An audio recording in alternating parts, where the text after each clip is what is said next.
It's tearing down the families. I think that getting back to our language and our culture and having that in our families, and that empowers and tells us who we are as a people.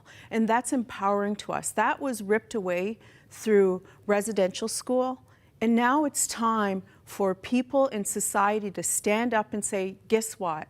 I need to find out about our Indigenous people. I need to find out about our Indigenous brothers and sisters. And what can we do to help them to grow and expand and to move forward, right? Because it's been atrocities through failed government policy that has led us to where we are today, and also who we are as a people. And we need to get back to our ways, because our ways are the ways that empower us. Our language, our culture, it's all teaching, it's all empowering. And then you move in peace, power, and righteousness, because through that you get power. Through that you gain peace, and then you move out in righteousness. What needs to happen for the crisis in foster care in First Nations? Well, we need to bring our children home. That's the first thing.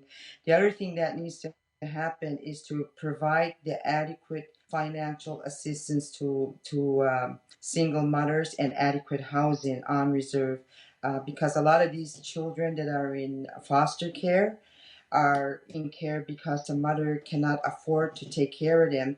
Because and I can only speak in Elsipogtog. What's happened is our welfare rates have not gone up for over 30 years. So if a mother is a single mother or anything like that, they're using the same rates like 35 years ago. So they cannot afford their kids to feed, clothe, and shelter their kids. And then the lack of housing that we face on reserve needs to be fixed, because a lot of these kids are taken away because there's no adequate housing for the mother and the children.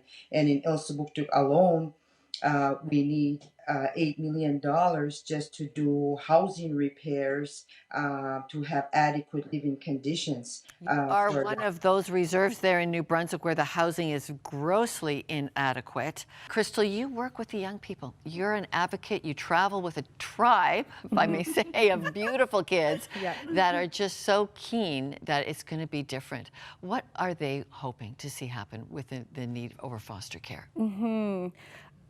I think, where the government, provincial, federal, we kind of pick up the slack by going in with resources.